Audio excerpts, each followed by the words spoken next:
information, and they spend maybe an hour or two on it, right? And they're students at college, and they find out all this stuff. They're like, why aren't they telling us these things? There's a reason for it. Once you start to go out and learn how to do the research, do you think the people that are getting paid millions of dollars with Ivy League journalism school degrees at these corporate news networks don't know how to do research? I mean, is that it? I mean, come on. They know how to do it. They're paid not to. They're paid to tell certain stories over certain others. They're paid to grab your eyeballs and give you titillating information about Balloon Boy and Michael Phelps hitting the bong because their advertising revenues go up. And that's how media corporations make their money. So instead of having, in fact, you want to keep with the water story on this one. This one's actually pretty good. Instead of having these dialogues about, drug policy and so forth, it's also a missed opportunity to find out about a research study that was done by University of California, Santa Cruz scientist Mark Snyder, who ran a climate simulation for the region, the Pacific Coast, and showed that there's going to be a 40% increase in current wind speeds that are going to create dead zones in the ocean that will totally impact not only the life in the ocean, but it'll affect our ecosystem, it'll affect our ability to do what we do with fishing and a whole host of things, and it's going to have a real negative impact environmentally on us. So, again, that's an idea. You want to look at murky bong water, or do you want to look at the murky dead seawater? There are real stories that could be going on here that are not, because the corporate media spoon feeds us this claptrap, Tyra Banks shifting figure, the Obama beer summit. There's no end of these things in sight. So every year we do this countdown, and then we show during the same week when all the claptrap was afoot about the Phelps controversy, you could have heard about Israel vowing disproportionate strikes on Hamas. What the UN Goldstone report actually just discovered again, that basically, yes, they did do this. They did use illegal white phosphorus weapons. Here they are back in the French press talking about how they were openly going to have disproportionate response. You could have learned about that instead of Michael Phelps hitting the bong. You could have learned about how Gaza is desperately short of food after Israel destroyed farmland, and officials warned of destruction of all means of life after the 3-week conflict leaves agriculture in the region in ruins. You could have learned about generals seeking to reverse Obama's withdrawal decision in the war on terrorism, but those stories weren't reported in the corporate media in the United States. But there was ample time for bong talk. So whenever you hear people say, ombudsman and these people say, it's news judgment, that's not true.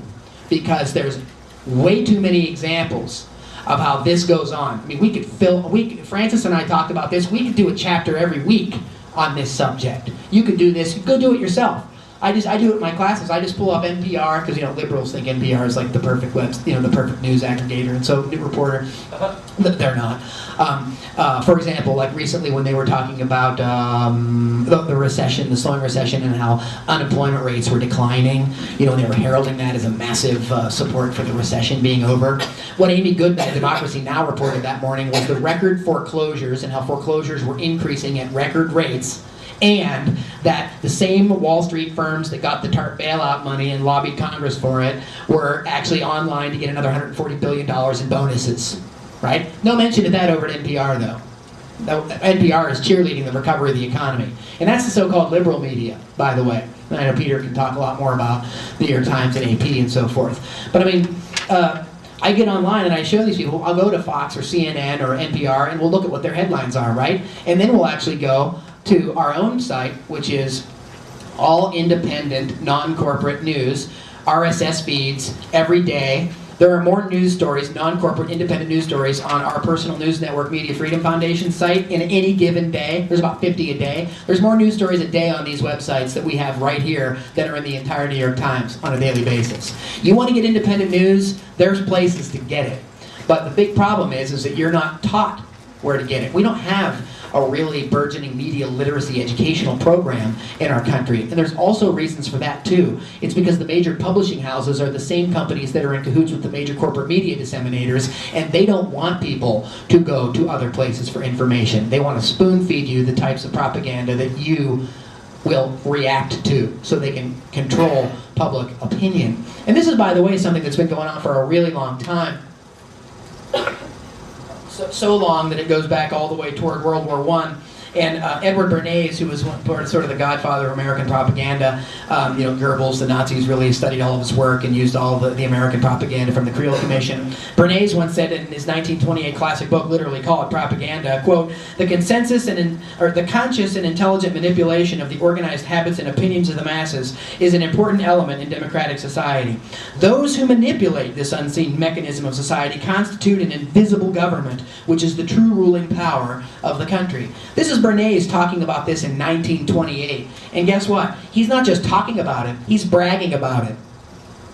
He's essentially bragging about how the liberal intellectuals in the Wilson administration turned the country to support the war against Germany in support of Britain. And this is all a matter of historical record. And Bernays is saying this is the template. Walter Lippmann, another towering figure in American journalism in the 20th century, he said this is the model. In fact, they literally called it propaganda, and they called it manufacturing consent or engineering opinion. Some of you may remember that term from Noam Chomsky and Edward Herman's propaganda model. They didn't make it up. They used these people's own words because in the minds of Eddie Bernays, who by the way was a nephew of Sigmund Freud, used some of those understanding of how people think and react to things as a way to manipulate public opinion. He said that's the way to do it. This is how you do it. We did it. Let's keep on doing it. The Nazis figured it out. The Soviets figured it out. The Americans continue to do it. We've seen propaganda in every U.S. war running back all the way to the Revolution. This is a major component of convincing and cajoling countries to go in to support certain things that are not actually in their own interests. So these are ongoing problems. You can get access to this type of information, though. So just go here to these websites and take a look. Go to your favorite news website. Go to CNN, go to Fox, go to CBS. Like whoever you go to see your corporate news media outlet, the New York Times, the San Francisco Chronicle, whatever. Then go over here and see what stories those papers aren't covering or those news outlets aren't covering. Go to your op-ed pages and see which of these opinions aren't being covered. Why do we not have global research? Why don't we have Venezuelan analysis? Why don't we have people from op-ed news? Why don't we have the Brad blog? One of the best and most concentrated places to find out about election fraud. That other topic that people don't want to talk about. You want to hear about what's going on with U.S. global dominance and 9/11 research? Go to globalresearch.ca. You're not going to find that stuff over at CNN. You're not going to find that at Fox. That doesn't mean it's not factual, and it doesn't mean it's not happening. It means they're not reporting it. Like I said, I go through a whole class every semester, History 122, where we go over one thing after another that illustrates this thing is actually going on. This is actually a problem. It's something that we really need to know about. And so at Project Censored then, we're not just trying to do media literacy in this way. We're not just looking at censored stories and then looking at junk food and news abuse stories. We're also doing in-depth analysis and longer types of studies. For example, this is Media Freedom International website, and if you go to our investigative research place, I wanted to pull this up. This is where we have the longer chapters and the longer studies that are actually in some of the books. Right here, we have studies done by some of our university affiliates, former Associate Director Andy Roth on the Military Commissions Act and newspaper coverage of that. Another faculty of mine at DVC, Bob Abele, in philosophy, published Preparing for the Next Deception, which is an excerpt from his new book, The Anatomy of Deception, on use of propaganda in the run-up to the Iraq War in 2003. Peter has numerous studies on here about the use of electromagnetic weapons, vanishing votes. Peter and I have an analysis here of Project Censored itself. We've been accused of being a left-leaning, conspiracy-oriented organization, and we're biased and so on. The truth of the matter is the Project Censored really is biased. We're biased in favor of a free press and the free flow of information in our democratic society. And we're going to report things that we think you need to know, period. We don't win popularity contests, Peter and I.